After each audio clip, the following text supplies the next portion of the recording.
ಅನುಮತಿಯನ್ನು ಪಡೆದ ಹಾಗಾಯಿತು. ಲಂಕಾ ಸಾಮ್ರಾಜ್ಯವಮ್ಮ ಮುಂಗಿನುಳಿಯುವುದಕ್ಕೆ ಬಂದಂತ ಕಪಿಪಾಳೆಯನ್ನ ಕೆಳಹುದಕ್ಕೆ ದುರ್ವೀಣ್ಯವನ್ನು ಹಿಡಿದಿದ್ದಾನೆ. ಶಿವನಿಂದ ಅನುಗ್ರಹದ ಪಡೆದ ರಥವನ್ನ ಏರುವುದರ ಮುಖೇನ ಲಂಕೆಯ ರಣರಂಗವನ್ನ ಪ್ರವೇಶ ಮಾಡಿ ಸಿಕ್ಕ ಸಿಕ್ಕ ಮಂಗಗಳನ್ನು ತುಂಡು ತುಂಡಾಗಿ ಕತ್ತರಿಸುತ್ತಾ ಮುಂದೆ ಹತ್ತಿರಲು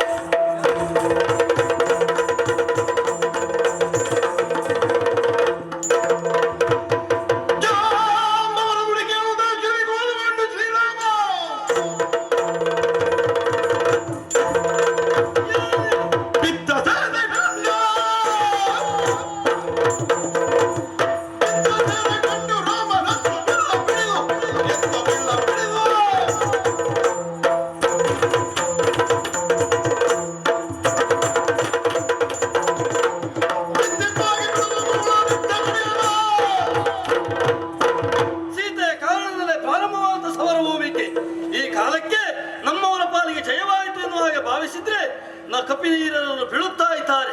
ಯಾಕೆ ಎನ್ನುವಾಗ ಅನುಲಕ್ಷಿಸಿ ಅಂತ ಆದ್ರೆ ಮಾಯಾವ್ಯ ಅಂತ ಇಂದ್ರಯಿತು ಮೋಡದ ಮರೆಯನ್ನು ಸೇರಿಕೊಂಡಿದ್ದಾನೆ. ಅವನನ್ನು ಎದುರು ತರಿಸಬೇಕು ಅಂತ ಆದ್ರೆ ಮಾರ್ಕಡವನ್ನೇ ಸಿಗಲೇಬೇಕು. ತೊಡಬೇಕಾದ ಶಬ್ದವೇ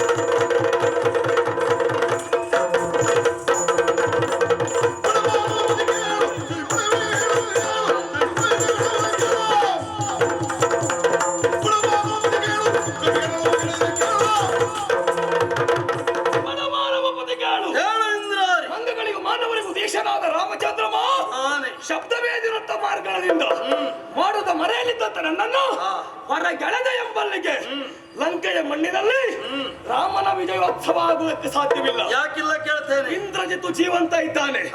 ಏನು ಮಾಡೋಣ ಹೇಳು. ಏನಾಯ್ತು? ನಿನ್ನ ಸಮ್ಮುಖದಲ್ಲಿ ನನ್ನ ರಥವನ್ನು ಇಳಿಸಿದಾಗ ನಿನ್ನನ್ನು ಕಂಡು ನಿನ್ನ ದಯಾನೀಯವಾದ ಸ್ಥಿತಿಗೆ ಯಾರು ಮರುಗಲೇಬೇಕು ರಾಮ. ಇಳಿದವ ನೀನಾದ್ರೂ ಮರುಗಬೇಕಾದ ಅನಿವಾರ್ಯತೆ ಯಾಕೆ ಅಂತ ಕಾರಣ ಉಂಟಯ್ಯ. ಯಾವುದು? ಹುಟ್ಟಿದ ಅಂದಿನಿಂದ ಇಲ್ಲಿಯವರೆಗೆ ರಾಮಚಂದ್ರನ ದೌರ್ಭಾಗ್ಯ ಏನು ಎನ್ನುವ ಹಾಗೆ ತಿಳಿದವನು ನಾನಿದ್ದೇನೆ. ಪಟ್ಟಿ ಮಾಡಿಕೊಂಡಿದ್ದೀಯಾ? ಹೌದಪ್ಪ. ಯಾವುದನ್ನು ಮುಂದಿಡ್ತಿ ಅಂತ ಬೇಕಲ್ಲ. ಸಮರ್ಥನಾದ ನಿನಗೆ ಸಾಕೇತದ ಸಾರ್ವಭೌಮತ್ವ ಅಯೋಧ್ಯ ಪೀಠಕ್ಕೆ ರಾಮನೇ ಅಭಿಷಕ್ತ ದೊರೆಯಾಗಬೇಕು ಎನ್ನುವ ತೀರ್ಮಾನ ಆಯಿತಂತೆ.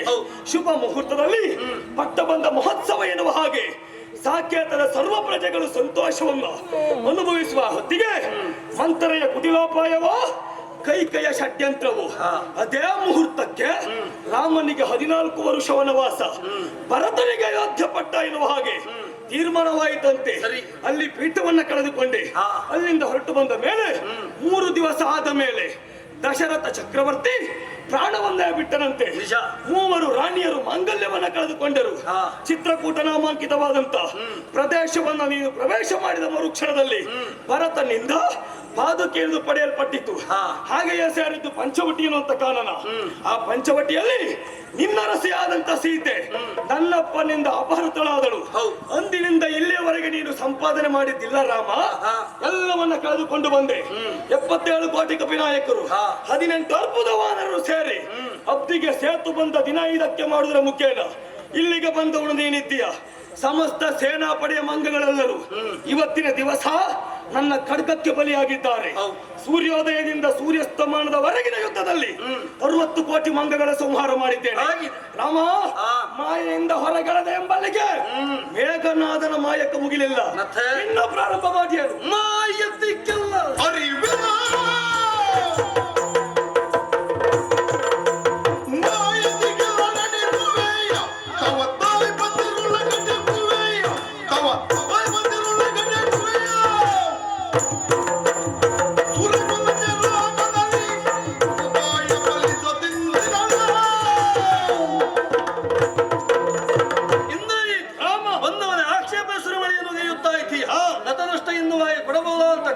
ವಿಮರ್ಶೆ ಮಾಡಿದೆ ಅಂತಾದ್ರೆ ಸರ್ವತ್ರ ಅದೃಷ್ಟತನವನ್ನೇ ಕಾಣಬಲ್ಲೆ. ಹೇಗೋ ಯಾಕಾಡ್ತಾರೆ ಗೊತ್ತುಂಟು? ಮೊದಲಾಗಿ ಆಡಿದಂತ ಮಾತು, ಯಾವ ಆತ ಪೀಠವನ್ನು ನೇರಬೇಕಾಗಿತ್ತು, ಅಯೋಧ್ಯೆಯ ಸಿಂಹಾಸನವನ್ನು ನೇರಬೇಕಾಗಿತ್ತು, ಆತ ವನವಾಸವನ್ನು ಸೇರಿದ. ಅಯೋಧ್ಯೆಯ ಸಿಂಹಾಸನವನ್ನು ನೇರಿದ್ದೆ ಹೌದಾದ್ರೆ ಅಯೋಧ್ಯೆಯ ಮಂದಿಗಳು ಮಾತ್ರ ಮಾನಿಸುತ್ತಾ ಇತ್ತು. ಯಾವಾಗ ಪಿತೃವಾಕ್ಯ ಎನ್ನುವಂತ ವಿಶೇಷ ಧರ್ಮವನ್ನು ಅನುಸರಿಸಿದರು, ಲೋಕದವರೆಲ್ಲ ಮಾನಿಸುವ ಹಾಗಾಯಿತು. ಮನರ್ಷಿಗಳೆಲ್ಲ ನನ್ನನ್ನು ಗೌರವಿಸುವ ಹಾಗಾಯಿತು. ಮತ್ತೆ ಹೇಳಿದೆಯಲ್ಲ, ತಂದೆಯನ್ನು ಕಳೆದುಕೊಂಡೆ, ನನ್ನನ್ನು ಎತ್ತಲಿಗೆ ನಮ್ಮಯ್ಯ ಚಿರಂಜೀವಿ ಆಗುವುದಕ್ಕಿಲ್ಲವೇ ಇಲ್ಲವೇ ಇಲ್ಲ. ಕಾಲನ ಕರೆ ಎನ್ನುವುದನ್ನು ಸಂಭವಿಸಬೇಕಾಗುತ್ತದೆ. ಒಂದು ಉದಾಹರಣೆಯ ಮೂಲಕವಾಗಿ ಆಡಬಲ್ಲೆ. ನನ್ನ ಪಟ್ಟಾಭಿಷೇಕ ಎನ್ನುವಾಗಿ ತೀರ್ಮಾನಿಸುವ ಪೂರ್ವದಲ್ಲಿ ತಾ ಉತ್ತರಾಭಿಮುಖವಾಗಿ ಸಾಗುವ ಹಾಗೆ ಕನಸೊಂದನ್ನು ನಮ್ಮಯ್ಯ ಕಂಡಿದ್ದರಂತೆ. ಹಾಗಿದ್ರೆ ವಿಧಿ ಬರದ ಬರ ಎನ್ನುವುದನ್ನು ಅರ್ಥವಿಸಿಕೊಳ್ಳಬೇಕೆ ಹೊರತಾಗಿ ಅದಕ್ಕೆ ರಾಮಕಾರಣೀಭೂತನಾಗುವುದಿಲ್ಲ. ಮತ್ತೆ ಹೇಳಿಯಲ್ಲ, ಪಾದುಕೆಯನ್ನು ಕಳೆದುಕೊಂಡೆ, ಪಾದುಕೆಯನ್ನು ಕಳೆದುಕೊಂಡ ತಲುವೆಯಲ್ಲ, ಪಾದುಕೆಯನ್ನು ಪ್ರಧಾನ ಮಾಡಿತು. ಯಾವ ನೆಲೆಯಲ್ಲಿ ಕೇಳಿದ್ರೆ ನನ್ನ ತಮ್ಮನಾಡಿದಂತ ಮಾತು, ನೀನು ಶಾಸನ ಹಾಕುವುದರ ತನ್ಮೂಲಕವಾಗಿ ನುಡಿಯನ್ನಾಡಬೇಕಾಗಿತ್ತು. ಅದಕ್ಕೆ ಅವಕಾಶ ಇಲ್ಲ. ರಾಮನ ನಡೆ ಎನ್ನುವುದು ಲೋಕವರಿಗೆ ಆದರ್ಶವಾಗಬೇಕು ಎನ್ನುವ ಕಾರಣಕ್ಕೆ ಬೇಕಾಗಿ ಅಯೋಧ್ಯೆಯ ಸಿಂಹಾಸನ ಮೇಲೆ ನನ್ನ ಪಾದಕ್ಕೆ ಧರಿಸಿ ಆಳ್ವಿಕೆಯನ್ನು ಮಾಡುತ್ತಾ ಇದ್ದಾನೆ. ಕೊನೆಯದಾಗಿ ಹೇಳಿದೆಯಲ್ಲ, ಮಡದಿಯನ್ನು ಕಳೆದುಕೊಂಡವ ಅದಮ. ನಿನ್ನಲ್ಲೇ ಕೇಳ್ತೇನೆ, ಮಡದಿಯನ್ನು ಕಳೆದುಕೊಂಡವ ಅದಮನಾದ್ರೆ ಕದ್ದು ತಂದವರು ಏನು ಅಂತ ಹೇಳಬೇಕು. ನನ್ನಪ್ಪ ವಿಕ್ರಮೀನವಾಗಿ ಹೇಳ್ತಾರೆ. ಖಂಡಿತವಾಗಿ ಅಲ್ವೇ? ಯಾಕಲ್ಲ, ವಿಕ್ರಮ ಇದ್ದದ್ದೇ ಹೌದಾದ್ರೆ ನನ್ನ ತಮ್ಮನ ಸಮ್ಮುಖದಲ್ಲಿ ಬಂದು ನನ್ನಾಕೆಯ ತುರುಬಿಗೆ ಕೈ ಇಕ್ಕಬೇಕಾಗಿತ್ತು. ರಾಮ, ನಾವಿಬ್ಬರು ಇಲ್ಲದಿದ್ದ ಸಮಯವನ್ನು ಸಾಧಿಸುವ ತನ್ಮೂಲಕವಾಗಿ ಒಬ್ಬಾತ ಪರಾಕ್ರಮವನ್ನು ತೋರುವುದಕ್ಕೆ ಮುಂದಾಗ್ತಾನೆ ಅಂತ ಆದ್ರೆ ಅದನ್ನು ಪರಾಕ್ರಮ ಅಂತ ಆಡುವುದಕ್ಕಲ್ವೇ? ಅಣ್ಣ ತಮ್ಮಂದಿರಿಬ್ಬರು ವಿಕ್ರಮಿಗಳೆನ್ನುವ ಕಾರಣಕ್ಕಾಗಿ ನಿಮ್ಮನ್ನ ಅಲ್ಲಿಂದ ಮರೆಯಾಗುವ ಹಾಗೆ ಮಾಡಿ ತಂದದ್ದಲ್ಲ. ಮತ್ತೆ ತರುವರ ಕಾರಣ ಉಂಟು. ಯಾವ? ರಾಮ ಹೆಂಡತಿಯನ್ನ ಕಳೆದುಕೊಂಡು ಕಷ್ಟ ಅನುಭವಿಸಬೇಕು. ರಾಮ ಗುಡ್ಡ ಕಾಡು ಗಿರಿ ಎನ್ನುವುದನ್ನ ಅರಿಯದೆ ಎಲ್ಲಿ ಬೇಕು ಅಲ್ಲಿ ಅಲೆದಾಡಬೇಕು, ತನ್ನ ಹೆಂಡತಿಗಾಗಿ ಪರಿತಪಿಸಬೇಕು ಎನ್ನುವ ಕಾರಣಕ್ಕಾಗಿ ನಿನ್ನ ಕಣ್ಮನವನ್ನ ವಂಚಿಸಿ ನಿನ್ನ ಹೆಂಡತಿಯನ್ನು ಅಪಹರಣ ಮಾಡಿ. ಯೋಚನೆ ಮಾಡು ಇಂದ್ರಿಯಿತು. ಒಂದು ಕಾಲಕ್ಕೆ ನಿಮ್ಮವರೇ ಆಡಿರಂತೆ, ಮುಸುಡ ಕಂಡರೆ ಬಿಡದು ರಾಮಶರ ಎನ್ನುವ ಹಾಗೆ. ಅದರ ಅರ್ಥ ಏನು? ಎಲ್ಲಿಯಾದ್ರೂ ಮುಸುಡು ತೋರಿಸಿದ ಅಂತ ಆದ್ರೆ ರಾಮಶರ ಬಿರುವುದಿಲ್ಲ ಎನ್ನುವುದು ಅರ್ಥವಾಗಿಯೇ ಮರೆಮಾಚಿ ಬಂದಲ್ವೇ ಅಲ್ಲ. ಯಾಕೆ ಗೊತ್ತುಂಟ? ಯಾಕಲ್ಲ? ಅದೇ ಹೌದಾಗಿದ್ರೆ ಇವತ್ತಿನ ಬೆಳಗಿನ ಯುದ್ಧದಲ್ಲಿ ನಿಮ್ಮಿಬ್ಬರಿಗೆ ಮುಖಾಮುಖಿಯಾಗಿ ಹೋರಾಟವನ್ನು ಮಾಡಿದವನು ನಾನು. ಮಾಡಿದ್ದೀವಿ. ಲಂಕೆಗೆ ಬಂದು ಅದೆಷ್ಟೋ ದಿನಗಳು ಕಳೆಯಿತು. ಮುಖಾಮುಖಿಯಾಗಿ ಯುದ್ಧ ಆಗುತ್ತಲೇ ಇದೆ. ಸರಿ, ಆದ್ರೆ ಯಾಕೆ ಮಾಡ್ಲಿಲ್ಲ? ನೀನು ಕಷ್ಟಪಡಬೇಕೆನ್ನುವುದೇ ಒಂದು ಉದ್ದೇಶ ನಮಗೆ. ಸರಿ, ಅದೇ ನೆಲೆ ಹೌದಾದ್ರೆ ಕಷ್ಟಪಟ್ಟದ್ದು ಯಾರು ಎಂದು ನಾವು ವಿಮರ್ಶೆ ಮಾಡಬೇಕಾಗುತ್ತೆ. ರಾಮ ಕಷ್ಟಪಟ್ಟದಲ್ವೇ? ಕಾಂತಾರದಲ್ಲಿದ್ದಂತ ರಾಮ ಈ ಕಾಲಕ್ಕೆ ಲಂಕೆಗೂ ಪ್ರವೇಶ ಮಾಡಿದ್ದಾನೆ. ಹೌದಪ್ಪ. ಕಷ್ಟಪಟ್ಟದ್ದು ಯಾರು?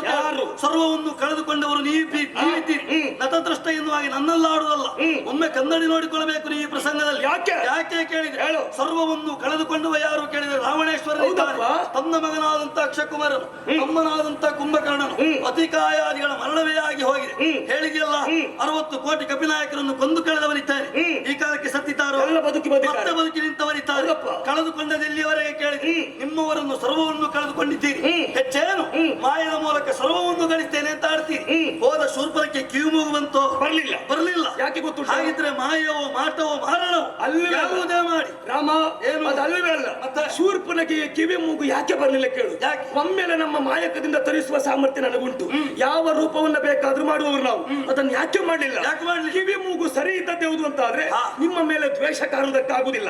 ನಿತ್ಯವೂ ಅವಳನ್ನ ಕಂಡಾಗ ನಿಮ್ಮ ಮೇಲೆ ಸಿಟ್ಟು ಬರಬೇಕು ನಮಗೆ. ಹಾಗಾಗಿ ಅವಳಿಗೆ ಸರಿ ಮಾಡಿ ಆಲೋಚನೆ ಮಾಡು. ಹಾ. ಇನ್ನೊಬ್ಬನ ಮೇಲೆ ಸಿಟ್ಟು ಮಾಡಬೇಕು, ಕ್ರೋಧ ಬರಬೇಕು ಎನ್ನುವ ಕಾರಣಕ್ಕೆ ಬೇಕಾಗಿ ಹಾ. ನಮ್ಮವರು ಮೌನ ಅನುಭವಿಸುವಾಗ ಮಾಡ್ತಾನೆ ಅಂತ ಆದ್ರೆ ಹಾ. ಅವನನ್ನು ಬುದ್ಧಿವಂತ ಅಂತ ಹೇಳ್ಬೇಕು, ಹೆಡ್ಡ ಅಂತ ನಾವು ಹೇಳ್ಬೇಕು. ಮಾಡಿಸಿದಲ್ಲ, ಮಾಡಿದವನಿಗಾಗಿ ಸೇಡು. ಐ. ಮಾಡಿದ್ದು ನೀನಲ್ಲ. ಈಗ ಹೇಗೆ ಗೊತ್ತುಂಟ? ಹಾ. ಒಬ್ಬಾತ ಒಂದು ಕೃತ್ಯವನ್ನು ಮಾಡ್ತಾನೆ, ಹಾ. ಅವನ ಸಮ್ಮುಖದಲ್ಲಿ ನೀ ಮಾಡಿದ ಕೃತ್ಯ ವ್ಯರ್ಥವಾಯಿತು ಎನ್ನುವ ಹಾಗೆ ಮತ್ತೆ ಕಿವಿ ಮೂಗು ಬಂದದ್ದೇ ಹೌದಾದ್ರೆ ಆಗ ಮಾಡಿದವ ಆಲೋಚನೆ ಮಾಡಬೇಕು. ಏನಂತ? ನಾನು ಮಾಡಿದ್ದು ವ್ಯರ್ಥವಾಯ್ತಲ್ಲ ಎನ್ನುವ ಹಾಗೆ. ಅದಲ್ಲ, ಅದು ವ್ಯರ್ಥ ಅಂತ ನೀನು ಯೋಚನೆ ಮಾಡಿ ನಿನ್ನಲ್ಲೇ ನೀನು ಇರ್ತಿದ್ಯಾ. ಹಾ. ಅದಾಗಬಾರದು. ನೀನು ಇಲ್ಲಿ ತನಕ ಬರಬೇಕು, ನೀನು ಕಳೆದುಕೊಳ್ಳಬೇಕು, ನೀನು ಅನುಭವಿಸಬೇಕು. ಈಗ ನಾವು ಅನುಭವಿಸಬೇಕು ಎನ್ನುವ ನೆಲೆಯಲ್ಲಿ ತೊಡಗಿದಂತ ನೀವು ಹಾ. ನೀವೇ ಕಳೆದುಕೊಳ್ತೀರಿ ಅಂತ ತೊಂದ್ರೆ ಇಲ್ಲಪ್ಪ. ಮಾಡಿದ ಕಾರ್ಯ ತಪ್ಪಾಯ್ತು ಎನ್ನುವ ವಿಮರ್ಶೆ ಮಾಡಬೇಕು. ಈಗ ಭಯ ಇರುವುದು ಯಾರಿಗೆ ಹೇಳು? ಯಾರಿಗೆ? ಕಳೆದುಕೊಂಡದನ್ನ ಸಂಪಾದನೆ ಮಾಡುವುದಕ್ಕಾಗದೆ ಇದ್ದವ ಭಯ ಪಡ್ತಾನೆ.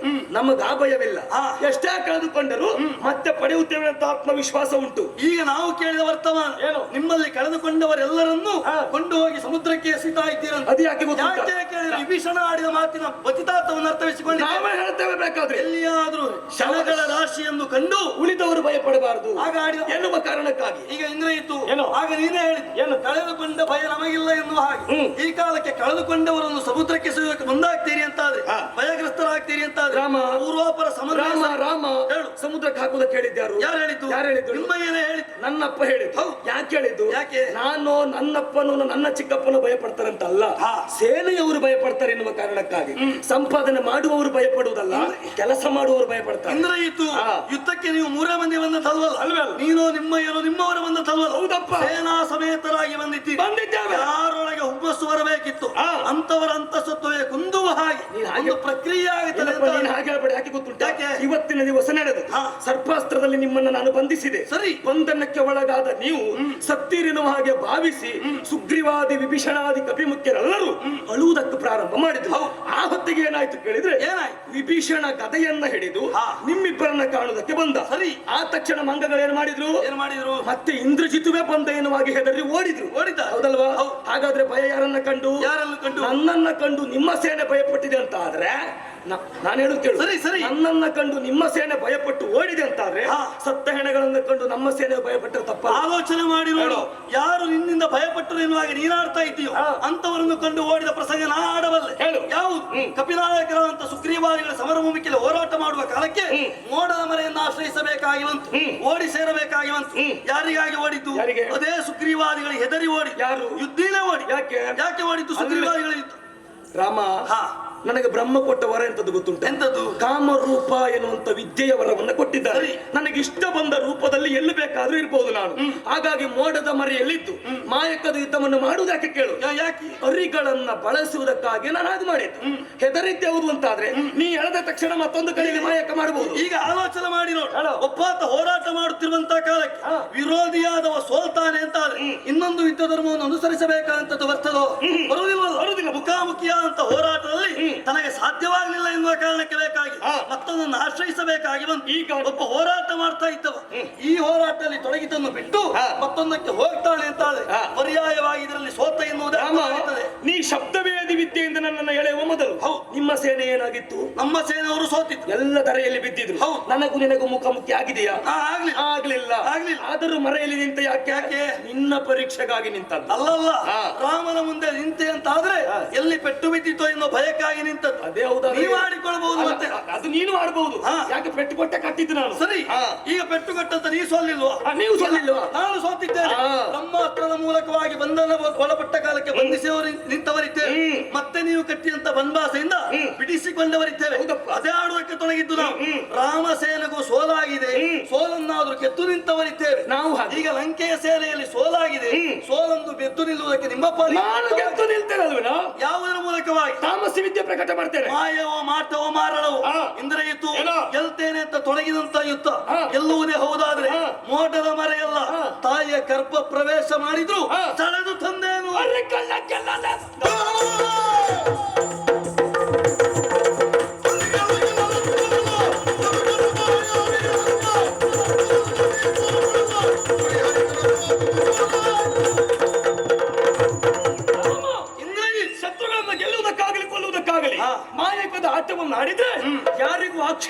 ಅಧಿಕಾರ ಇಲ್ಲ ಎನ್ನುವ ಹಾಗೆ ದೇವಗುರು ಬೃಹಸ್ಪತಿ ಆಚಾರ್ಯರೇ ಹೇಳಿದ್ದಾರೆ. ಎಂಬಲ್ಲಿಗೆ ಆಕ್ಷೇಪ ಮಾಡುವ ಅಧಿಕಾರ ನಿನಗೂ ಇಲ್ಲವೇ ಇಲ್ಲ. ಮತ್ತೆ ಕೇಳ್ತೀಯ ತಾಮಸ ವಿದ್ಯೆಯಿಂದ ಗೆಲ್ಲುವುದು ನಾನು. ಈಗ ತಾಮಸ ವಿದ್ಯೆ ಎನ್ನುವುದು ಅಥರ್ವಣ ವಿದ್ಯೆಯ ಒಂದು ಭಾಗ. ಈಗ ಅಥರ್ವಣ ವಿದ್ಯೆಯನ್ನೇ ನೀನು ಆಕ್ಷೇಪ ಮಾಡುವುದಾದ್ರೆ ನಿನ್ನ ಹುಟ್ಟು ಪುತ್ರ ಕಾಮೇಷ್ಟಿಯಿಂದ ಆದದ್ದು ಒಂದು ಭಾಗವಾಗಿದೆ.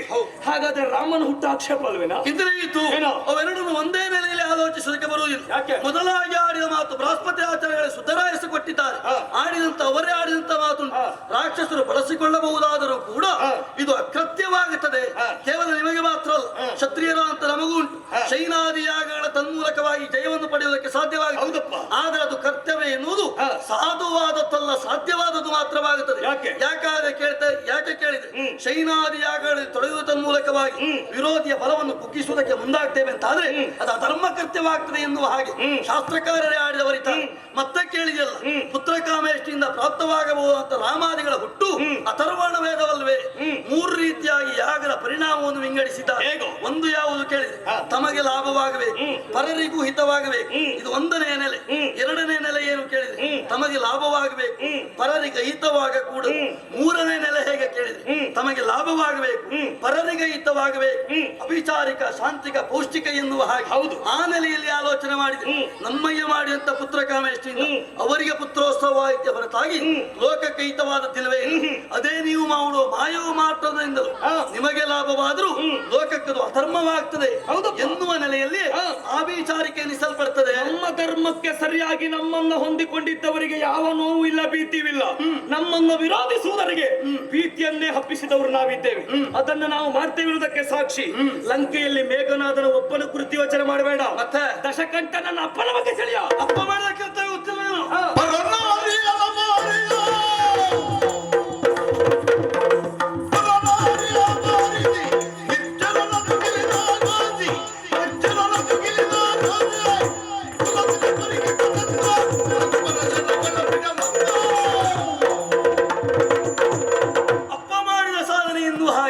ಮೀಸೆಯ ಮೇಲೆ ಕೈ ಇಡುವಾಗ ಲಘು ಬರುವುದಕ್ಕೆ ಪ್ರಾರಂಭವಾಗಿ. ಯಾಕೆ? 14 ಲೋಕವನ್ನೇ ಗೆದ್ದಿರುವಂತ ಪರಾಕ್ರಮ ಉಂಟು ಎನ್ನುವ ಹಾಗೆ ಸೀತಾಪಹಾರದ ಕಾರ್ಯದಲ್ಲಿ ಆತ ಮಾಡಿದ ಒಂದು ಕೃತ್ಯ.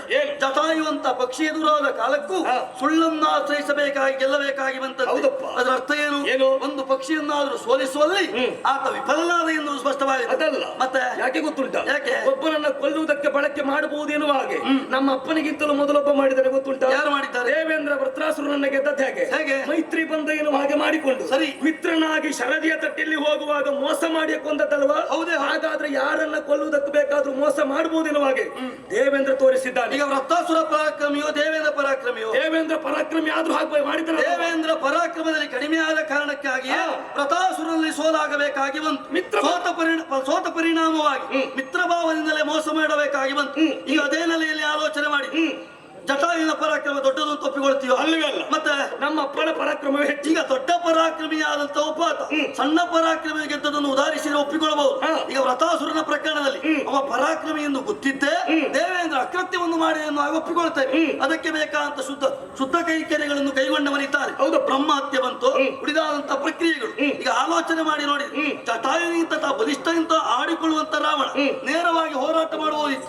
ಸೋತ ಕಾಲಕ್ಕೆ ಇನ್ನೊಂದು ಮಾರ್ಗವನ್ನು ತುಳಿತಾನೆ ಅಂತ ಮತ್ತೆ ರಾಮನನ್ನು ಪರಾಕ್ರಮಿ ಅಂತ ಹೇಳುವುದು. ಈಗ ವಾಲಿಯನ್ನ ಯಾಕೆ ಮರೆಯಲ್ಲಿ ನಿಂತು ನೀನು ಕೊಂದೆ? ಕಾರಣ ಉಂಟೆ? ವಾಲಿ ನಿನಗಿಂತ ವಿಕ್ರಮಿ ಅಲ್ವೇ ಅಲ್ಲ? ಮತ್ತೆ ಅದು ದೈವ ಕಾರಣವಾಗಿರ್ತದೆ. ದೈವದ ಮಾಲಿಕೆ ಎನ್ನುವುದು ಅವನ ಕೊರಳಲ್ಲಿದ್ದ ಕಾರಣದಿಂದಲೇ ಹಾಗೆ ಆಶ್ರಯಿಸಬೇಕಾಗಿ ಬಂತು. ಅಂತ ಪರಾಕ್ರಮ ಜಟಾಯುವಿನಲ್ಲಿ ಉಂಟು? ಇಲ್ಲವೇ ಇಲ್ಲ. ಯಾವುದು ಇಲ್ಲವೇ ಇಲ್ಲ. ವರ ಇಲ್ಲ. ಜಟಾಯುಕ್ಕೆ ದೈವದತ್ತವಾದಂತ ಮತ್ಯಾವ ಪರಾಕ್ರಮವೂ ಇಲ್ಲವೇ ಇಲ್ಲ. ತನ್ನಲ್ಲಿರುವಂತ ಪರಾಕ್ರಮವನ್ನೇ ಒಂದುಗೂಡಿಸಿ ಹೋರಾಟ ಮಾಡುತ್ತಿದ್ದಂತಹ ಕಾಲಕ್ಕೆ ಸೋಲು ರಾವಣನಿಗೆ ಸಮನಿಸ್ತದೆ ಅಂತ ಆದ್ರೆ ಜಟಾಯು ಪರಾಕ್ರಮಿ ಎನ್ನುವುದು ಸ್ಪಷ್ಟವಾಗಿ ಯಾವ ಕಾರಣಕ್ಕೂ ಒಪ್ಪಿಕೊಳ್ಳೋದಕ್ಕೆ ಸಾಧ್ಯವಿಲ್ಲ. ಜಟಾಯು ಪರಾಕ್ರಮಿ ಹೌದು ಅಂತ ಆದ್ರೆ ಈ ರೀತಿಯಾಗಿ ಸತ್ಯ ಮಾಡಿ ಕೊಲ್ಲಬೇಕಾದ ಪರಿಸ್ಥಿತಿ ಅಲ್ಲ. ನಮ್ಮಪ್ಪನಿಗೆ ಸೋಲೆ ಬರ್ತಾ ಇತ್ತು. ಜಟಾಯು ಪರಾಕ್ರಮಿ ಸತ್ಯ ಮಾಡಿಕೊಂಡಿದ್ದು ಯಾವಾಗ? ಸತ್ಯ ಯಾವ ರೀತಿ ಸತ್ಯ ಮಾಡಿಕೊಂಡಿದ್ದು? ಯಾವ ರೀತಿ ಯಾವ ರೀತಿ ಸತ್ಯ ಮಾಡಿಕೊಂಡದ್ದು ಹೇಗೆ? ಪ್ರಾಣ ಪಕ್ಷಿ ಎಲ್ಲಿ ಉಂಟೇನೋ ಹೌದಲ್ವಾ? ಆ ಪೂರ್ವದಲ್ಲಿ ಯುದ್ಧ ಆಗಲಿಲ್ಲ. ಈಗ ನಮ್ಮಪ್ಪ ಎಲ್ಲಿ ಉಂಟು ಅಂತ ಹೇಳಿದ್ರು? ಪ್ರಾಣ ಪಕ್ಷಿ ಎಲ್ಲಿ ಉಂಟು? ತನ್ನ ಅಂಗುಷ್ಟದಲ್ಲಿ ಉಂಟು ಅಂತ ಅವ ಏನ್ ಹೇಳಿದ? ತಮ್ಮಲ್ಲಿ ಹಕ್ಕಿ ಪಕ್ಷಿಗಳಿರುವುದು ರಕ್ಕೆ ಇಲ್ಲಿ ಎನ್ನುವ ಹಾಗೆ. ಹಾಗಾದ್ರೆ ಅಂಗುಷ್ಟವನ್ನ ಪ್ರಥಮದಲ್ಲಿ ಕುಕ್ಕುದಕ್ಕೆ ಹೋದದ್ದು ರೆಕ್ಕೆ ಕಡ್ದದ್ದು ಮೊದಲು. ರೆಕ್ಕೆ ಕಡ್ದದ್ದೇ ಮೊದಲು. ಯಾಕೆ ರೆಕ್ಕೆ ಕಡ್ದದ್ದು ಹೇಳುವ ಅಡೆ ರೆಕ್ಕೆ ಕಡ್ದದ್ದು ಯಾಕೆ? ಅದರಲ್ಲಿ ಪರಾಕ್ರಮ ಉಂಟು ಎನ್ನುವ ಕಾರಣಕ್ಕೆ, ಪ್ರಾಣ ಪಕ್ಷಿ ಉಂಟು ಎನ್ನುವ ಕಾರಣಕ್ಕೆ. ಮತ್ತೆ ರೆಕ್ಕೆ ಕಡ್ದದ್ದು ಯಾಕೆ ಗೊತ್ತುಂಟ? ಪ್ರಾಣ ಪಕ್ಷಿ ಉಂಟು ಎನ್ನುವ ಅಲ್ಲ, ಮತ್ತೆ ನಮ್ಮಪ್ಪನ ಉಂಗುಷ್ಟವನ್ನ ಕುಕ್ಕುವುದಕ್ಕೆ ಜಟಾಯು ಬಂದದ್ದರಿಂದ ರೆಕ್ಕೆ ಕಡ್ದದ್ದು. ಈಗ ಒಂದು ಪ್ರಾಮಾಣಿಕ ಹೇಳು. ನಿನ್ನ ಏನ ಪ್ರಾಣ ಇರು ಉಂಗುಷ್ಟದಲ್ಲ ಅಲ್ವಲ್ಲ ಅಲ್ವಲ್ಲ ಅಲ್ವಲ್ಲ ಅಲ್ವಲ್ಲ ಅಲ್ವಲ್ಲ 64 ವಿದ್ಯೆಯಲ್ಲಿ ಕಳ್ಳತನ ಒಂದು ಹೌದು ಸುಳ್ಳು ಹೌದಾ? ಕಳ್ಳತನ ಹೇಗೆ ಬಳಸಬೇಕು ಅಂತ ಹೇಳಿದ. ಹೇಗೆ? ಕಳ್ಳತನ ವಿದ್ಯೆ ಇರುವುದು ಕಳ್ಳತನ ಮಾಡಿ ಅಂತಲ್ಲ. ಅಲ್ಲ, ಕಳ್ಳತನ ಮಾಡುವವರನ್ನು ನಿಬಂಧಿಸುವುದಕ್ಕಾಗಿ ವಿದ್ಯೆ. ಹೌದಪ್ಪ, ಕಳ್ಳತನ ಯುದ್ಧ ಉಂಟು ಎನ್ನುವ ಹೌದು. ಕಾರಣಕ್ಕೆ ಈಗ ಕಳ್ಳತನವನ್ನೇ ಮಾಡುವುದಕ್ಕೆ ಮುಂದಾಗ್ತಾರೆ ಅಂತ ಕ್ಷತ್ರಿಯರು ಕಲಿಯಬೇಕಾದ 64 ವಿದ್ಯೆ. ರಾಮ ರಾಜನಾದವ ಕಲಿತದನ್ನು ವಿನಿಯೋಗಿಸ್ತೇನೆ ಎನ್ನುವ ಹಾಗೆ ಪಡಗಿದವ ಆ ಕೃತ್ಯಕ್ಕೆ ಮುಂದಾದ ಅಂತಾದ್ರೆ ತಪ್ಪಾಗ್ತದೆ, ಸರಿಯಾಗ್ತದೆ? ಆಗುದಿಲ್ಲ. ಯಾಕೆ ಗೊತ್ತುಂಟ? ಯಾಕಾಗುದಿಲ್ಲ? ನಮ್ಮಪ್ಪ ಅಪಹರಿಸಿಕೊಂಡು ಬರುವ ನಿನ್ನ ಹೆಂಡತಿಯನ್ನ ತೆಗೆ ಬಿಡಿಸಿಕೊಂಡು ಹೋಗ್ತೇನೆ ಎನ್ನುವ ಹಾಗೆ ಬಂದ ಜಟಾಯುವನ್ನ ಕೊಲ್ಲುವಲ್ಲಿ ಕಳ್ಳತನವ ಸುಳ್ಳಾಟವು ಆಡಿದ್ದಾರೆ. ಯಾಕೆ ಗೊತ್ತುಂಟ? ಜಟಾಯುವಿನ ಸಾವು ಮುಖ್ಯ ಅಲ್ಲ ನಮಗೆ, ಸೀತೆ ಲಂಕೆಗೆ ಬರುವುದು ಮುಖ್ಯ ಆಗಿತ್ತು. ಅದೇ ಹೌದಾದ್ರೆ ನೇರವಾಗಿ ಯುದ್ಧದ ಮೂಲಕವಾಗಿ ಮಾಡಬೇಕು ಅಂತ ಹೇಳುದು. ಹೋಗಲಿ ಬಿಡು, ನಾ ಹೇಳಿದ್ದಲ್ಲ, ನೇರ ಯುದ್ಧ ಆದ್ರೆ ನಿನ್ನನ್ನ ಬಳಲಿಸ್ಲಿಕ್ಕೆ ಆಗುದಿಲ್ಲ. ಆಡಿದಾಕೆ ಗೊತ್ತುಂಟ? ಸೀತೆಯನ್ನು ರಕ್ಷಣೆಗೆ ಮುಂದಾದಂತ ಜಟಾಯುವನ್ನಾದರೂ ಗೆಲ್ಲುವಲ್ಲಿ ಪರಾಕ್ರಮ ಇಲ್ಲದೆ ಇದ್ದಂತ ಕೆಲವೊಂದು ಸಂದರ್ಭದಲ್ಲಿ ಕೆಲವರು ಆಡಿದ ಮಾತು ಆಗಿರ್ತದೆ. ನೇರ ಯುದ್ಧದನ್ನ ನೇರವಾಗಿ ನೋಡಿದ ವೈದ್ಯರೆ ಜಟಾಯುವಿನ ಸತ್ಯವೇ ನಮ್ಮಪ್ಪ ಮಾಡಲಿಲ್ಲ ಅಂತ ವಾದಿಸುವುದಕ್ಕೂ ಗೊತ್ತುಂಟು. ಜಟಾಯು ಸತ್ಯವೂ ಆಗ್ಲಿಲ್ಲ, ನೇರ ಯುದ್ಧವೇ ಆಗಿದ್ದು. ವಾದಕ್ಕಿಟ್ಟಾಗ ಮಾತ್ರ ಸತ್ಯ ಆದಂತ ಅಷ್ಟೇ. ಈಗ ಆ ನೆಲೆಯಲ್ಲಿ ಆಲೋಚನೆ ಮಾಡಿದ್ರೆ ಒಪ್ಪಿಕೊಳ್ತೇನೆ, ಅಲ್ಲ ಅಂತಲ್ಲ. ಆದ್ರೆ ಅಂಗುಷ್ಟಲ್ ಉಂಟು ಅನ್ನುವ ಮಾತು ಲೋಕದಲ್ಲೇ ಜನಜನಿತವಾಗಿ ಹೋಗಿದೆ. ಈ ವರ್ತಮಾನ ಕೇಳಿಯೇ ಬಂದವರಿದ್ದೇನೆ. ಯಾಕೆ ಆಡ್ತಾನೆ ಗೊತ್ತುಂಟ? ಜಟಾಯುವಲ್ಲಿ ಯುದ್ಧ ಆಗುವ ಕಾಲಕ್ಕೆ ರಾಮನ ಪ್ರತ್ಯಕ್ಷ ದೃಶ್ಯ ಅಲ್ಲ, ಹಾಗೆಂದು ಆ ವರ್ತಮಾನವನ್ನು ತಳ್ಳಿ ಹಾಕುವುದಕ್ಕುಂಟು ಇಲ್ಲವಲ್ಲ. ಹಾಗೆ ಮತ್ತೆ ಪತಿವ್ರತೆಯಾದಂತ ಸೀತೆಯನ್ನ ಮುಟ್ಟಿದರೆ ಸುಟ್ಟು ಹೋಗ್ತಾರೆ ಕೆಲವರು ಆಕ್ಷೇಪ ಮಾಡಿದ್ರು. ನಮ್ಮಪ್ಪ ತದ್ದದೇ ಗೊತ್ತುಂಟು. ಹೇಗೆ? ಸೀತೆಯ ಕಬರಿಗೆ ಕೈ ಇಟ್ಟು ಪಡೆಯನ್ನ ಹಿಡಿದು ಪುಷ್ಪಕದಲ್ಲಿ ಕುಳ್ಳಿರಿಸಿಕೊಂಡೇ ಎಳೆ ತಂದದ್ದು. ನಮ್ಮಪ್ಪ ಸಾಯಲಿಲ್ಲ. ಹಾಗಾದ್ರೆ ಯಾವ್ದು ಸುಳ್ಳು ಯಾವ್ದು ಸತ್ಯ? ಯಾವ್ದು ಸತ್ಯ ಯಾವ್ದು ಸುಳ್ಳು? ನಿನ್ನ ತಂದೆಯ ಸಾವಿಗೆ ಇಂಥದ್ದೇ ಕಾರಣ ಆಗಬೇಕು ಎನ್ನುವ ಹಾಗೆ ವರ ಉಂಟಂತೆ ಅಥವಾ ಶಾಪ ಉಂಟಂತೆ. ಅನರಣ್ಯಕನಂತವನ ಶಾಪ ಪ್ರಾಪ್ತವಾಗಿದೆ, ಆ ಕಾರಣಕ್ಕೆ ಬೇಕಾಗಿ ಸಾಯಲಿಲ್ಲ. ಅದೇ ಶಾಪ ಹೌದು ಅಂತ ಒಪ್ಪುದಾದ್ರೆ ಸೀತೆ ಪತಿವ್ರತೆ ಅಲ್ಲ ಅಂತ ಹೇಳ್ತೀಯ? ಅಲ್ವೇ ಅಲ್ಲ. ಶಾಪದ ಪರಿಣಾಮವನ್ನು ಬದಿಯಿಟ್ಟು ಕಾಣಬೇಕಾಗುತ್ತದೆ. ಯಾಕೆ? ಸೀತೆಯನ್ನು ಮುಟ್ಟುವುದಕ್ಕೆ ಮುಂದಾದಂತ ನಿಮ್ಮ ಆ ಕಾರಣವೇ ನಿಮಿತ್ತವಾಗಿ ಈಗ ಸಾವು ಬರೋದು ಯಾವುದರಿಂದ? ಸೀತೆಯನ್ನು ಮುಟ್ಟಿದ್ದರಿಂದಲೇ. ಈಗ ಹೇಳಿದೆಯಲ್ಲ, ಅದೇ ಮಾತಿಗೆ ಬಂದು ಪತಿವ್ರತೆಯನ್ನು ಮುಟ್ಟಿದ ಕಾರಣ ಸುಟ್ಟು ಹೋಗ್ತಾರೆ. ಹೌದೇ ಹೌದು. ಈಗ ಲಂಕೆ ಸರ್ವನಾಶ ಆಗುತ್ತಿರುವುದು ಯಾವುದರಿಂದ? ಪತಿವ್ರತೆಯನ್ನು ಮುಟ್ಟಿದರ ಪರಿಣಾಮ. ನಿನ್ನಯ್ಯ ಸಾಯುವುದು ಅದರಿಂದಲೇ. ಅದಕ್ಕೆ ಪೂರಕವಾಗಿ ಅನರಣ್ಯಕ್ಕನಂತವರ ಶಾಪ, ರಾಮನಂತವನ ಪ್ರಾಬಲ್ಯ ಎದುರಿಸುವುದಕ್ಕೆ ಮುಂದಾದೆ ಅಂತಾದ್ರೆ ತಂದೆಗಿಂತ ಪೂರ್ವದಲ್ಲಿ ನೀನು ಅನರಣ್ಯನ ಶಾಪವನ್ನೇ ಎತ್ತಿ ಹಿಡಿಯುವುದು ಹೌದಾದ್ರೆ ನಮ್ಮಪ್ಪ ಸೀತೆಯನ್ನು ತಂದದ್ದು ಆಕ್ಷೇಪ ಮಾಡಬೇಡ. ಅನರಣ್ಯನ ಶಾಪದಿಂದಲೇ ಕದ್ದು ತಂದದ್ದು ನಮ್ಮ. ಅಲ್ಲವೇ ಅಲ್ಲ. ಒಬ್ಬಾತನಿಗೆ ಶಾಪ ಉಂಟು ಎನ್ನುವ ಕಾರಣಕ್ಕೆ ಬೇಕಾಗಿ ಅನರಣ್ಯನ ಶಾಪ ಎಂತದ್ದಿರುವುದು? ನಮ್ಮ ವಂಶೀಯನಾದಂತ ರಾಮನಾಮಕ ನಿನ್ನ ಪಾಲಿಗೆ ಮರಣ. ದಾಶರಥಿ ರಾಮನೇ ಲಂಕೆಗೆ ಬರಬೇಕು. ದಾಶರಥಿ ರಾಮ ಲಂಕೆಗೆ ಬರುವುದಕ್ಕೆ ಕಾರಣ ಯಾವುದು? ಈಗ ಯಾವುದು? ಸೀತೆಯ ಕಾರಣ. ಹಾಗಾದ್ರೆ ಸೀತಾ ಅಪಹರಣಕ್ಕೆ ಅನರಣ್ಯ ಕಾರಣ ಹೋದ್ರೆ ಇದ್ರೆ ಕೇಳುವ ಮೇಲ್ಗಡೆ ಆಲೋಚನೆ ಮಾಡಿ ನೋಡು. ಒಬ್ಬಾತನಿಗೆ ಶಾಪ ಉಂಟು ಎನ್ನುವ ಕಾರಣಕ್ಕೆ ಬೇಕಾಗಿ ಸಿಕ್ಕ ಅಧರ್ಮ ಮಾಡುವುದಲ್ಲ, ಬದುಕುವುದಕ್ಕಾದ್ರೂ ಅವಕಾಶ ಕಲ್ಪಿಸಿಕೊಡಬಹುದಾಗಿ ಧರ್ಮಾತ್ಮನಾಗಿ ಬದುಕುವುದಕ್ಕೆ ಕೇಳಿದ್ದೆ ಹೌದಾದ್ರೆ ಬದುಕ ಕೊಡ್ತಿದ್ದ ರಾಮ ಒಂದು ನಿದರ್ಶನ ಕೊಡ್ತೇನೆ, ವಾಲಿಯನ್ನು ಕೊಂದು ಕೊಡ್ತೇನೆ ಅಂತ ಹೇಳಿದವನು ನಾನು. ಮುಂದಿನ್ನು ಬದುಕಬೇಕಾದರೆ ಅಪೇಕ್ಷೆ ಉಂಟು ಅಂತಾದ್ರೆ ಬಾಣವನ್ನು ಹಿಂದೆ ತಡಿತೇನೆ ಅಂತ ಹೇಳಿದ್ಯಾರು? ರಾಮನೇ ಹೇಳಿದ್ದು. ಅದೇ ಹೌದಾದ್ರೆ ಅನರಣ್ಯಕನ ಮಾತನ್ನಾದರೂ ಹುಸಿಯಾಗಿಸಿ ಧರ್ಮಾತ್ಮನಾಗಿ ರಾವಣನಿಗೆ ಬದುಕುವುದಕ್ಕೆ ಅವಕಾಶ ಕಲ್ಪಿಸಿ ಕೊಡ್ತಾ ಇದ್ದೆ. ಮತ್ತೆ ಸಿಕ್ಕ ಹೆಣ್ಣು ಮಕ್ಕಳನ್ನು ಕದ್ದು ತಂದದರ ಪರಿಣಾಮವಾಗಿ ಸಾಯುವುದಕ್ಕೆ ಅನರಣ್ಯಕನ ಶಾಪವನ್ನು ಗಂಟು ಮಾಡಬೇಕಾದಿಲ್ಲವೇ? ಅವನ ಪಾಪ ತುಂಬಿದೆ ಎನ್ನುವುದು ಸ್ಪಷ್ಟ. ಪಾಪ ತುಂಬಿಯೇ ಸಾಯುವುದೇ ಹೌದು ಅಂತಾದ್ರೆ ರಾಮ ಕೊಲ್ಲುವುದಕ್ಕೆ ನೆವ ಮಾತ್ರ ಸರಿ. ನೆವವಾಗಿ ವಿಕ್ರಮ ಅಲ್ಲ, ನೆವ ಮಾತ್ರ ರಾಮ ಕೊಲ್ಲುವುದು. ಒಪ್ಪಿಕೊಳ್ತಾನೆ. ನೆವವಾಗಿ ಆದರೂ ಕೊಲ್ಲುವುದಕ್ಕೆ ರಾಮ ಬರ್ತಾನೆ ಅಂತಾದ್ರೆ ರಾವಣ ಸಾಯುವುದು ಸತ್ಯ ಅಲ್ವಾ? ಅದು ನೋಡಿ ಒಪ್ಪಿಕೊಳ್ತೀಯಲ್ಲ. ರಾವಣ ಸಾಯುವುದು ಸತ್ಯವಾದ್ರೆ ಈಗ ಇದ್ದಾನೆ. ನೆವಕ್ಕಾಗಿ ಆದ್ರೂ ಕೊಲ್ಲು ಬರುವ ರಾಮ ಈಗ ಪರಾಕ್ರಮದಿಂದ ಅಲ್ಲ ಅಂತ ಹೇಳ್ತೀಯ ಅಂತಾದ್ರೆ ನೆವಕ್ಕಾಗಿ ಬರುವ ರಾಮನನ್ನು ತಡೆಯಬೇಕಾಗ್ತದ? ಖಂಡಿತವಾಗಿ ನೆವಕ್ಕಾಗಿ ಕೊಲ್ಲುವುದು ಯಾರನ್ನು? ರಾವಣನನ್ನ. ರಾವಣನನ್ನ ಕೊಲ್ಲಬೇಕಾದ್ರೆ ಮೊದಲು ಉತ್ತರಿಸಬೇಕಾದ ಯಾರನ್ನು? ಇಂದ್ರಜಿತುವನ್ನ. ಈಗ ಇಂದ್ರಜಿತುವಿಗೆ ಪತಿವ್ರತೆಯ ಶಾಪ ಇಲ್ಲ. ಆಲೋಚನೆ ಮಾಡಿ. ಇಂದ್ರಜಿತುವಿಗೆ ದಾಶರಥಿ ರಾಮನಿಂದ ಸಾವಂತ ಶಾಪ ಇಲ್ಲ. ಇಂದ್ರಜಿತು ಆಲೋಚನೆ ಮಾಡಿ ನೋಡು. ರಾವಣನಿಗಿಂತ ಇಂದ್ರಜಿತು ಪರಾಕ್ರಮಿ, ಲೋಕ ಒಪ್ಪಿದ ಸತ್ಯ ಇದು. ಯಾವ ನೆಲೆಯಲ್ಲಿ ಕೇಳಿದ್ರೆ ಇಂದ್ರಜಿತು ದೇವೇಂದ್ರನನ್ನು ಬಿಡಿಸಿದ ಪ್ರಕರಣ. ಹೌದಪ್ಪ. ಬ್ರಹ್ಮನೇ ಹೇಳಿದ್ದಾನೆ. ರಾವಣನನ್ನು ಕೊಲ್ಲುವುದಕ್ಕೆ ರಾಮನ ನೆಮ ಸಾಕಾಗ್ತದೆ. ಹೌದು. ಅವನಿಗಿಂತ ಪರಾಕ್ರಮಿಯ ಅಂತ ಇಂದ್ರಜಿತ್ತನ್ನು ಕೊಲ್ಲುವುದಕ್ಕೆ ರಾಮನ ಪಕ್ಷದವರು ಸಾಕಾಗ್ತದೆ ಅಂತ ಒಪ್ಪಿಕೊಳ್ತೀಯ ಅಂತಾದ್ರೆ, ಅಥವಾ ಕೊಂದು ತೋರಿಸುವಂತಾದ್ರೆ ನೆವ ದೊಡ್ಡದು ರಾಮ ದೊಡ್ಡವನ್ನು ತೋರಿಸಿ ಆಗ್ತದೆ. ಎಲ್ಲರ ಮೇಲೆ ಅದರ ಬಗ್ಗೆ ಪ್ರಶ್ನೆ ಉತ್ತರ ಹುಡುಕು ನೀನು. ಹಾಗಾದ್ರೆ ನೀನು ಕೊಲ್ಲುವ ಮೊದಲು ಯಾರಾದ್ರೂ ಇದ್ರೆ ಮುಂದೆ ಕಳಿಸು. ಅಲ್ಲಲ್ಲ, ಸತ್ತ ಮೇಲೆ ಮೇಲೆ ಇದ್ದು ನೋಡ್ತಾ ಇರು. ನಾನಾ? ಹೌದು. ಸಾಯಿಸುವವ ನಿಮ್ಮ ಪಕ್ಷದಲ್ಲಿ ಕೂತ್ಲಿ.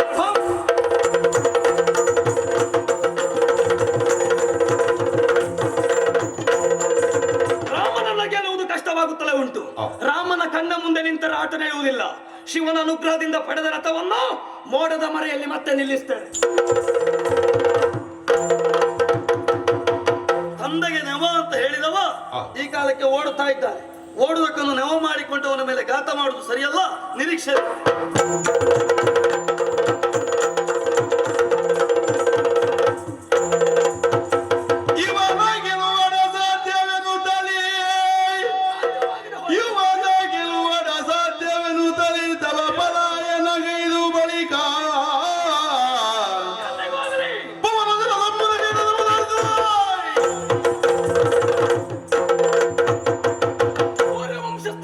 ಶ್ರೀರಾಮಚಂದ್ರ ಬಿಡುವ ಮಾರ್ಗಣಕ್ಕೆ ಪ್ರತಿಯಾಗಿ ಸರಳನ್ನ ಪ್ರಯೋಗ ಮಾಡುವುದಕ್ಕಾಗ್ಲಿಲ್ಲ.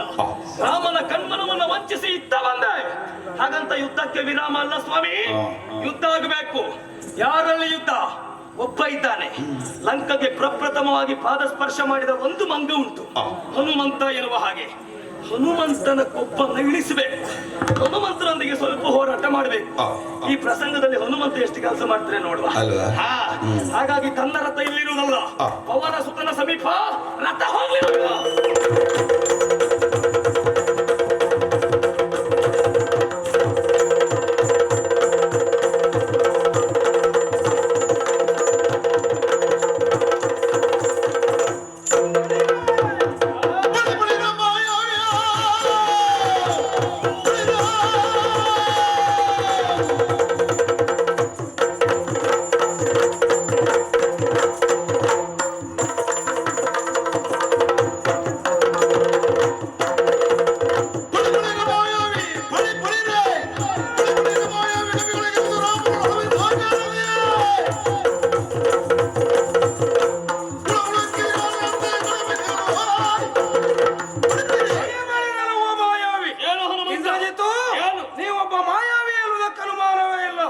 ನಮ್ಮ ಒಡೆಯರ ಹೆಂಡತಿ ಸೀತೆಯನ್ನ ಅಪಹರಿಸಿದವರು ನೀವು. ಬಿಡಿಸಿಕೊಂಡು ಹೋಗುವುದಕ್ಕಾಗಿ ನಮ್ಮವರು ಅನೇಕ ಮಂದಿ ಎಲ್ಲ ಬಂದ್ರು. ಬಂದವರಿಗೆ ಸರಿಯಾಗಿ ಪೆಟ್ಟನ್ನು ಕೊಟ್ಟೆ. ವಿಚಾರವಲ್ಲ ತಿಳಿದು ನನ್ನೊಡೆಯ ರಾಮನ ಇಲ್ಲಿವರೆಗಾಗಿ ಬರಬೇಕಾಯ್ತು. ರಾಮನ ಮುಂಭಾಗದಲ್ಲಿ ಹೋರಾಟವನ್ನು ಮಾಡುವಂತಹ ಸಂದರ್ಭದಲ್ಲಿ ರಾಮನ ಕೈಯಿಂದ ಸಾವಾಗ್ತದೆ ಎನ್ನುವ ಉದ್ದೇಶದಿಂದ ರಾಮನ ಕಣ್ಮರೆಯಾದೆ. ರಾಮನನ್ನು ಪರೀಕ್ಷೆ ಮಾಡಿದಷ್ಟೇ. ಯಾರು ಪರೀಕ್ಷೆ ಮಾಡಿದ? ರಾಮನ ಪರೀಕ್ಷೆ ಸಾಕು. ಹನುಮಂತ ಎಷ್ಟು ಪರೀಕ್ಷೆ ಆಗ್ತಾರೆ ನೋಡುವಂತ ಬಂದ. ರಾಮನ ಕೈಯಿಂದ ನೀನು ಕಣ್ಣನ್ನು ತಪ್ಪಿಸಿಕೊಂಡಿರಬಹುದು. ಈಗ ಬಂದದ್ದು ಯಾರು ಬಲ್ಲೆಯ? ರಾಮ ಬಂಟ, ಆಂಜನೇಯ, ಹನುಮ. ನಾನು ಬಂದಿದ್ದೇನೆ, ನೆನ್ಪಿಟ್ಕೋ. ಹಣೆ ಬರಗಟ್ಟ ಮಂದ ನೀನು. ನನ್ನ ನಿನ್ನ ಪ್ರಪ್ರಥಮ ಭೇಟಿಯಾದ ಹೇಳಿ ಉದ್ಯಾನವನದಲ್ಲಿ ನಿನ್ನ ಹಣೆ ಬರ ಏನಂತ ಹೇಳಿ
ಕುಂದಿ ಹೋದೆ ಶೌರ್ಯವ ಕುಂದಿ ಹೋಯ್ತು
ತಂದೆಗೊಪ್ಪಿಪ ಕಾಲದಲ್ಲಿ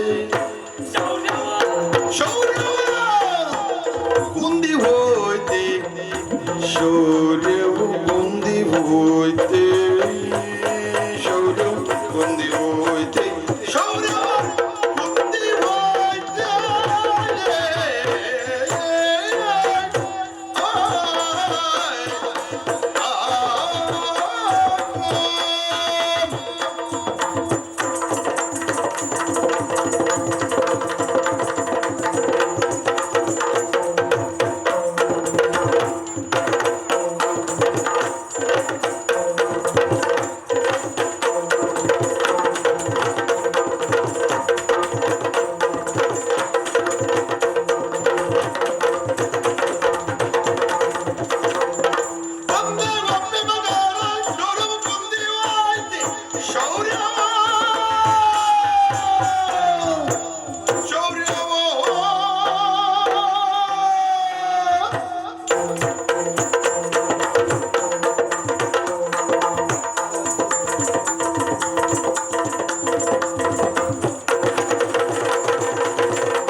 ಬಂದವ ಈಗ ರಾಮ ಬಂಟ ಹನುಮ ಯಾವ ಕಾರಣಕ್ಕೂ ನನ್ನ ಕೈಯಿಂದ ತಪ್ಪಿಸಿಕೊಂಡು ಹೋಗೋದಕ್ಕಿಲ್ಲ, ಸಾಧ್ಯವೇ ಇಲ್ಲ. ನೆನಪಿಟ್ಟು ಹನುಮಂತ, ಏನು ನನ್ನ ನಿನ್ನ ಮುಖಾಮುಖಿ ಅಶೋಕವನದಲ್ಲಿ ಹೌದಾ?